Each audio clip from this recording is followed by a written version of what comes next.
Assalamualaikum warahmatullahi wabarakatuh.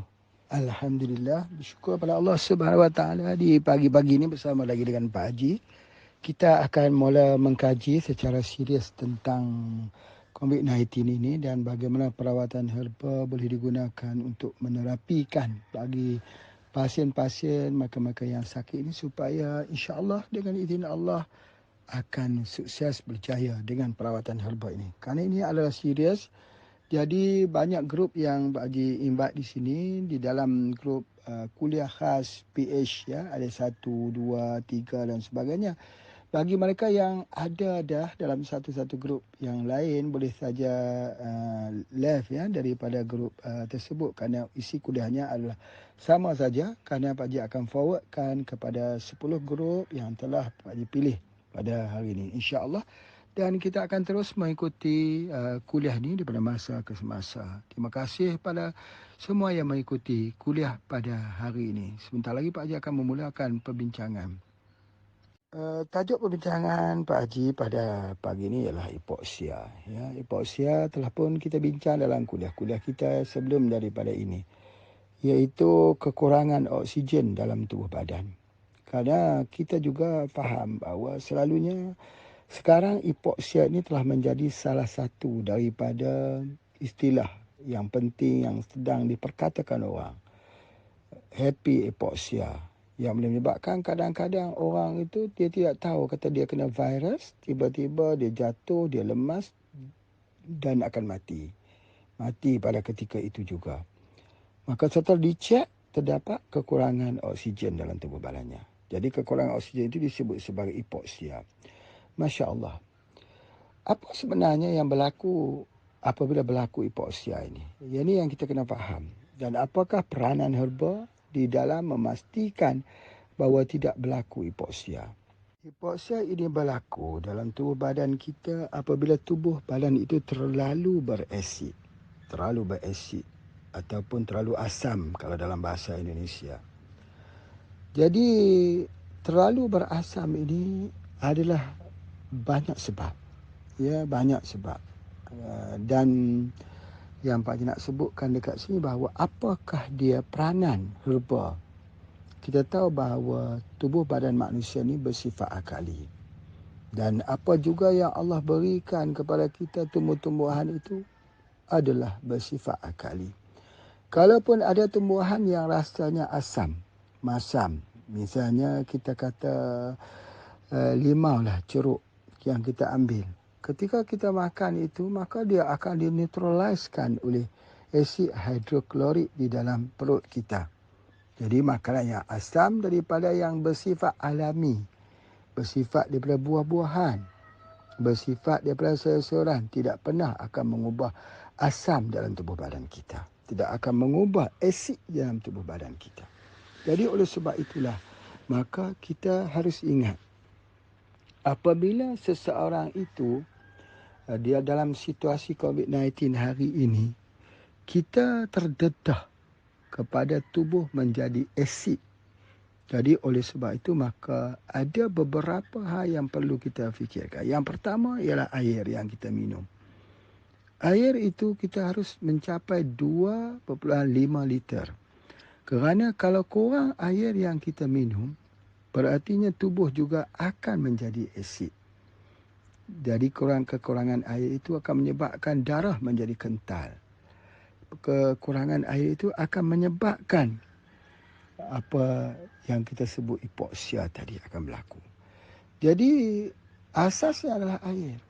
Asasnya ialah kita kena minum air yang sebanyaknya. Dan air ini kalau kita tidak mencukupi di dalam tubuh badan kita, kerana kita rasa kenyang dan sebagainya. Inilah yang membawakan bagai penyakit hipoksia ini. Situasi hipoksia ini. Misal kata sebagai contoh ya. Orang tua-tua misalnya, dia tak suka minum air. Dia tak suka minum air. Dia akan minum air sedikit saja. Sebab apa? Alasannya kalau dia minum air, dia akan rasa nak terkencing. Dia susah untuk pergi buang air kecil. Jadi ini menyebabkan bahawa situasi ini, kalau dia sudah jadi hipoksia, dia akan menyebabkan situasi inilah yang menyebabkan virus itu menyerang secara mendadak, secara yang cepat, yang menyebabkan nafas itu tidak boleh bernafas dan orang boleh jatuh pada ketika itu juga. Pertama kali Pak Haji minta maaf kerana agak lambat sedikit ya di antara satu kuliah dengan satu kuliah, sebab Pak Haji terpaksa forward kepada 10 grup untuk sama-sama boleh mengikuti pada kuliah pada awal pagi ini. Okey, itu ada satu artikel ya yang telah dihantar iaitu tentang bagaimana berlakunya hipoksia itu dan bagaimana keadaan ini boleh berlaku. Jadi apa yang Pak nak sebutkan bahawa tubuh badan yang beresid ataupun tubuh badan yang tinggi keasamannya itu terdedah kepada berlakunya hipoksia. Bagaimana cara nak menghilangkan? Salah satunya ialah Morin A kalau di Malaysia. Kalau di Indonesia SJ2. Itu adalah peneutral. Dia adalah merupakan peneutral dan antikoagulatan darah, anti pada pembekuan darah. Dia bertindak sebagai antivirus dan bertindak juga sebagai antibakteria. Ini telah Pak Haji terangkan semalam cara pengobatan herba itu bekerja dalam tubuh badan manusia. Jadi oleh sebab itu, maka apabila kekurangan oksigen dalam tubuh badan, organ yang akan mula terasa ialah bahagian kepala. Dia akan sakit kepala. Jadi sakit kepala itu kerana oksigen sudah tak sampai di bahagian kepala. Yang kita perlukan melakukan dua perkara dengan cepat. Yang pertama sekali, pastikan air cukup. Yang kedua, kita ambil SJ2. Kalau ada embun pagi ataupun zam-zam tu, boleh kita spray dengan lebih cepat. Itu adalah antaranya. Kalau kita tidak ada apa lagi yang boleh membantu kita? Antaranya spirulina yang cepat menukarkan keadaan yang bersifat alkali, yang bersifat asid menjadi alkali. Itu adalah di antaranya menjadi basa insya-Allah.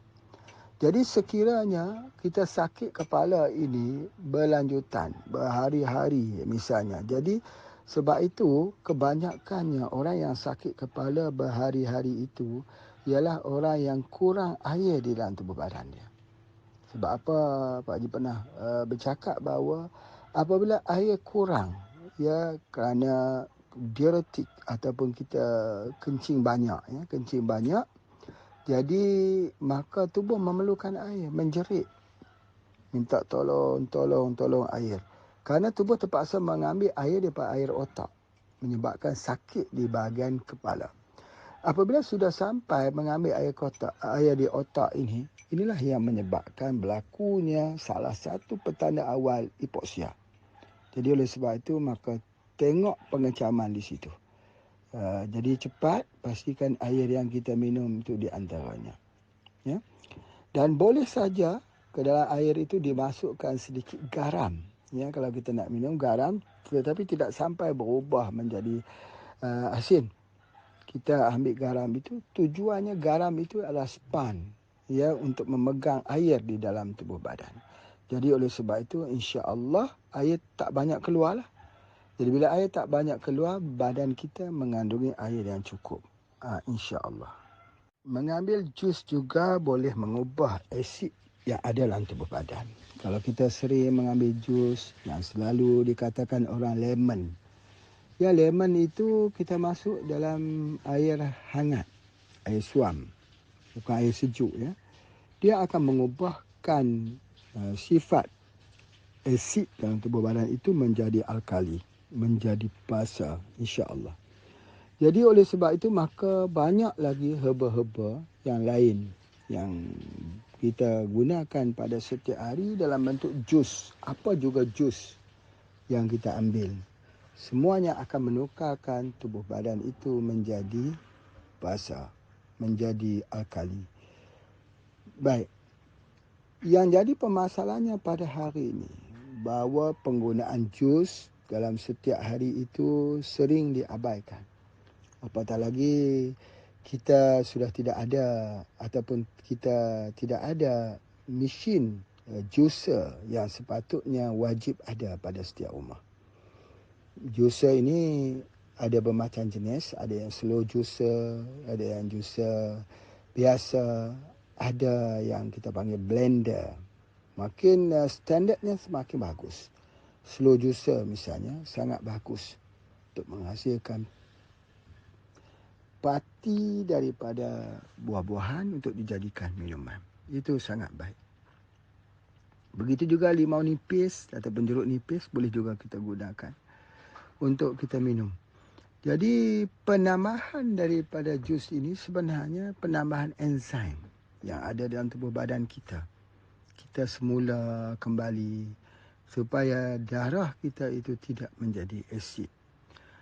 Jadi pengambilan jus ini membantu kita banyak di dalam situasi COVID-19 ini. Kalau boleh adakan jus saja pada setiap hari. Yang Pak Ji terangkan, yang paling mudah ialah ketukkan saja 3 batang serai, ya, tuangkan air panas, ambil air itu, air yang telah kita tuang ke dalam mangkuk yang ada serai tadi, ambil air itu, masukkan ke dalam gelas, ya, kemudian masukkan 3 helai daun pandan wangi, daun pandan masuknya dalam itu. Lepas tu masuklah madu ataupun gula perang, dan minum. InsyaAllah itu sudah cukup untuk memberikan kesan tubuh badan kita itu insya-Allah akan bertukar menjadi alkali. Itu di antaranya. Baik. Persoalannya ya, apabila berlaku kepada pesakit kencing manis, penyakit pesakit kencing manis itu dia mengandungi asam yang terlalu tinggi, asid yang terlalu tinggi dalam tubuh badannya. Gula itu bertukar menjadi asid. Jadi oleh sebab itu antara yang boleh kita gunakan ialah herba-herba yang boleh menurunkan kadar glukos yang tinggi di dalam darah. Kalau di Malaysia ni kita ada MKKM, ya, di Malaysia juga kita ada dia punya produk-produk khas, ya, yang kita gunakan untuk penyakit kencing manis seperti Plantiso dan sebagainya. Itu amat-amat membantu. Pengambilan kimia dalam apa juga ubat-ubatan kimia, kerana basic kepada kimia ini dia adalah asid. Misalnya kita mengambil paracetamol misalnya, dia adalah asid. Jadi satu yang berlaku bila seorang itu sakit kepala, dia akan pergi cari paracetamol. Ya, sembuh dengan izin Allah. Kemudian dia akan mendatangkan lagi. Ya, dia akan datang lagi. Ya, dia ambil Panadol, dia akan datang lagi. Dia akan pun ambil makan lagi. Hilang.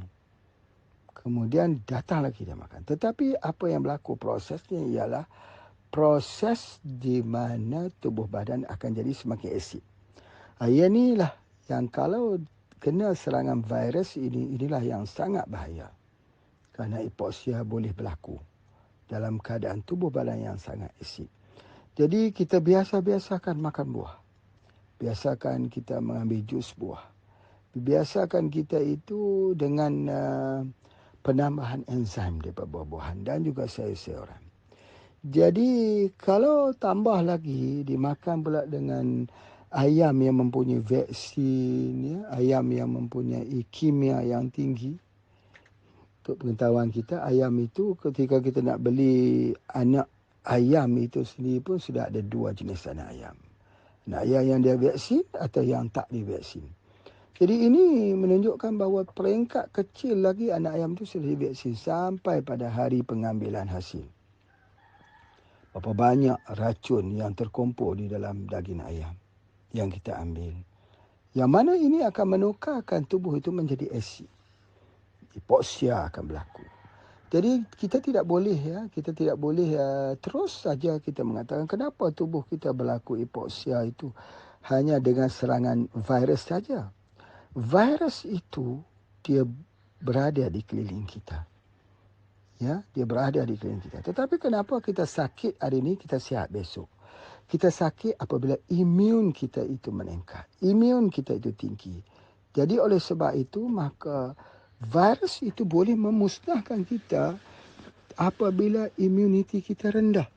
Bisa imuniti kita rendah. Jadi oleh sebab itu, maka Pak Haji setuju dengan SOP.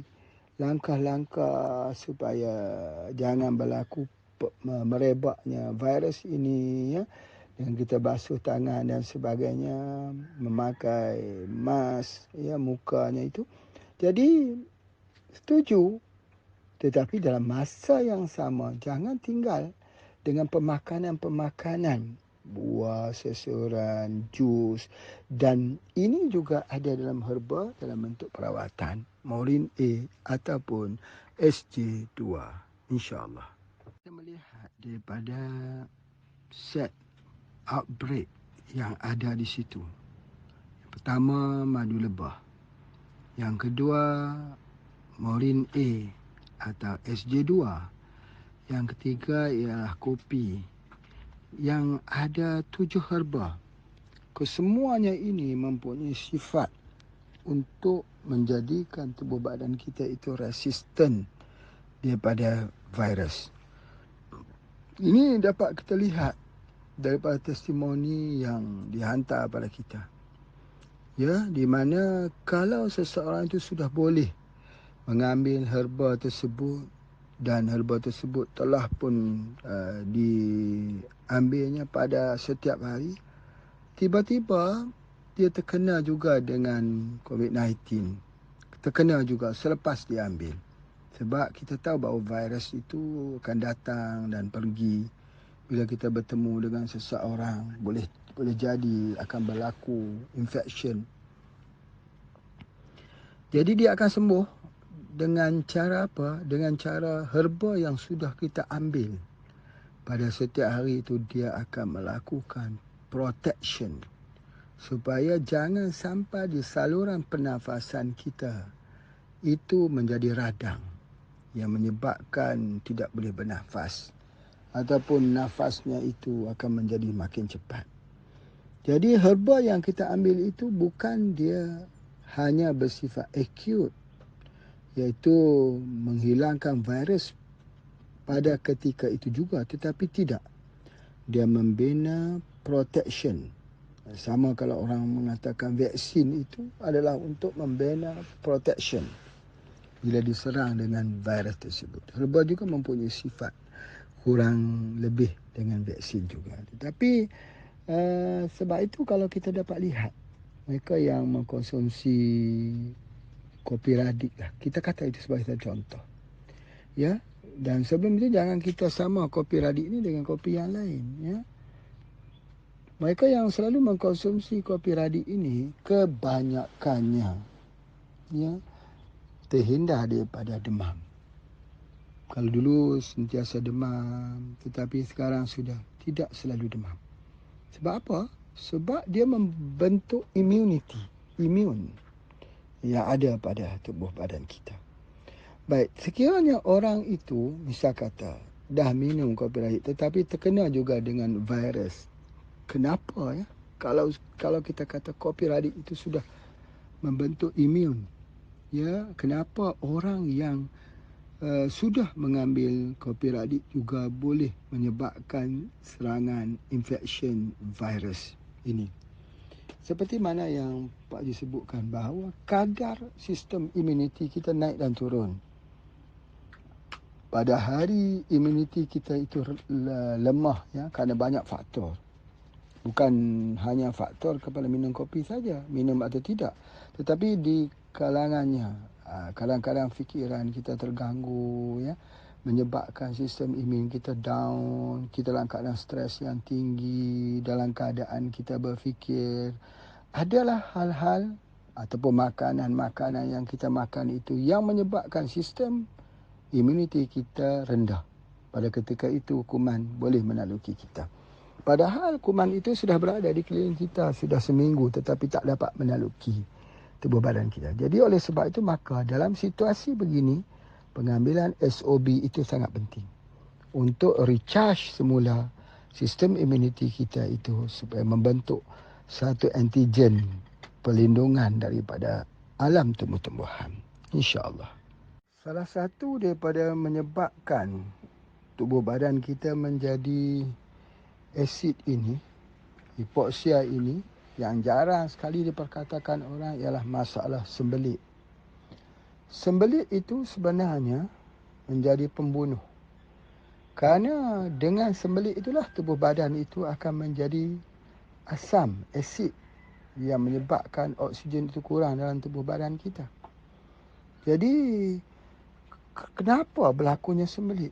Ini antaranya yang Pak Haji nak sebutkan di sini, bahawa ketika berhadapan dengan COVID-19 ini, maka perlu lihat tubuh jangan jadi sembelit. Kalau ada sembelit, cepat-cepat kita ambil pelawas, spirina, tujuh angin. Sebab sembelit itu akan menyebabkan virus COVID-19 itu akan lebih kuat menyerang dalam tubuh badan kita. Ketika kita melakukan ataupun ketika kita melakukan aktiviti, kita lihat apa yang akan berlaku bila orang sembelit. Peluhnya ataupun keringatnya akan berbau. Keringat tidak mempunyai bau. Ya, untuk pengetahuan kita, keringat tidak ada bau. Atau peluh kita tidak ada bau. Bau peluh itu adalah sebab bakteria atau kuman yang ada bersama dengan keringat tersebut. Jadi apa yang Pak Haji nak sebutkan dekat sini, bahawa orang yang sembelit, bau tubuh badannya agak kuat. Ini kerana tubuh akan cuba untuk menyingkirkan racun melalui kulit. Jadi oleh sebab itulah maka secara penutupnya kuliah pada hari ini, Pak Haji nak sebut balik kepada pelajaran basic. Jangan ada sembelit, satu. Yang kedua, buang air besar, air kecil itu juga harus lawas. Dua. Yang ketiga, dapatkan tidur yang berkualiti. Tiga. Yang keempatnya ialah jangan biarkan tubuh badan kita, perasaan kita di dalam tekanan. Cara nak menghilangkan tekanan ialah kita ambil minuman kopi radik. Kerana minuman kopi radik itu dia mengandungi bahan vitamin C yang tinggi yang mengelakkan kita daripada stres. Ini terbukti kalau kita minum saja kopi radik itu, tubuh badan kita hilang stres. Kita sini menghilangkan stres. Stres adalah faktor yang kedua tubuh menjadi asid. Selain daripada sembelit, selain daripada virus. Jadi oleh sebab itu maka kita harus menjaga emosi.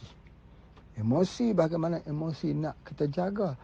Kita kena tidur itu berkualiti. Kalau kita tidur tak berkualiti, dia akan jadi tubuh badan kita itu stres. Ya, jadi dalam ketika itulah sistem imun kita akan jatuh. Kemudian kurangi kimia, kurangi makanan-makanan yang beracun, makanan-makanan yang boleh menyebabkan keracunan dalam tubuh badan kita. Kadang-kadang ubat-ubatan itu juga harus kita lihat. Bila seseorang itu telah mengamalkan ubat-ubatan kimia berterusan, misalnya seorang penyakit kencing manis misalnya, dia mengamalkan ubat-ubat kimia, pergantungan kepada ubat kimia, maka ini menjadikan badan itu akan terus berasid, sangat berasid, dan akan terjadi hipoksia. Mudah-mudahan ya. Dan jangan lupa kita mengambil jus dalam harian kita. Boleh ambil jus daripada jus timun yang boleh kita gunakan, kerana timun adalah salah satu daripada bahan anti-asid, buah-buahan anti-asid. InsyaAllah nanti di sore nanti, di petang nanti, Pak Haji nak tunjukkan kelebihan timun sebagai salah satu sumber pemakanan, membantu di dalam perawatan khususnya bagi COVID-19 ini, insya-Allah. Terima kasih semua. Assalamualaikum warahmatullahi wabarakatuh. Di sini Pak Haji nak jelaskan sedikit pasal minuman kopi. Kopi yang mungkin dikatakan bersifat asid.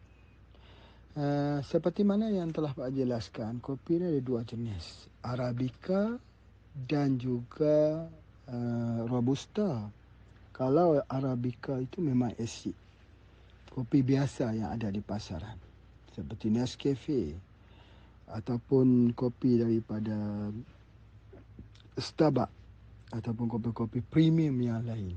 Tetapi kopi Robusta ini kopi yang duduk di tanah rendah. Ya, dia memang kurang asid. Namun kurang asid pun dia harus disinergikan dengan herba. Jadi penggunaan 7 herba di situ, ya, itu membantu supaya kopi itu bukan saja menjadi yang tidak menyebabkan tubuh badan jadi asid, tetapi kopi itu juga mempunyai bahan aktif ingredient daripada pokok-pokok yang ada.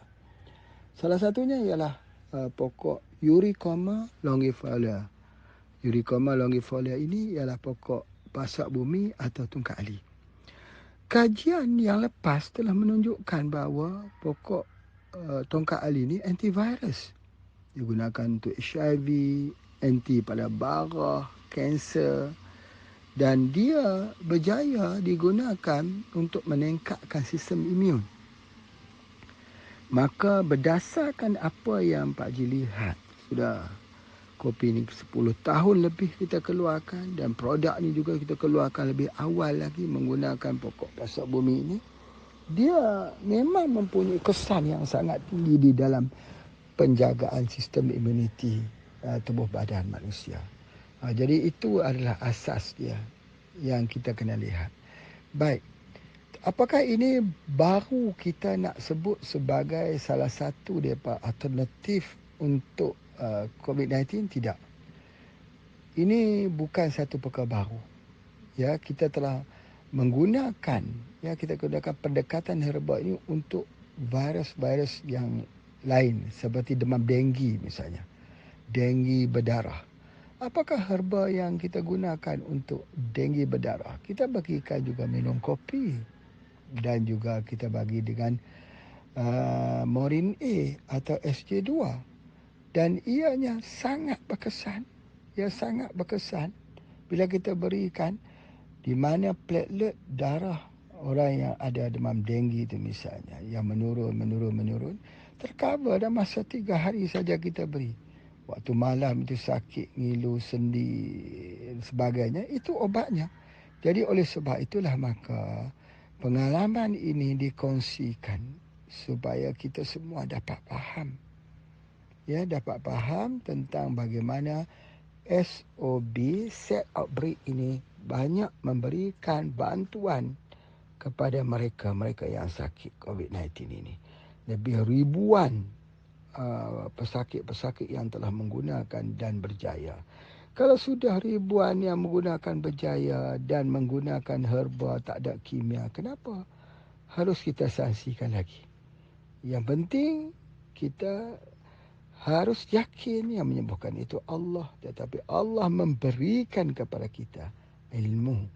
Allah menitipkan kepada kita ilmu bagaimana untuk melakukan perawatan ketika berlakunya hipoksia, ketika berlaku serangan virus, ketika berlakunya serangan pernafasan yang tak boleh bernafas. Dengan cepat saja herba ini berkesan. Lebih cepat daripada penemuan-penemuan moden yang ada pada hari ini, insya-Allah.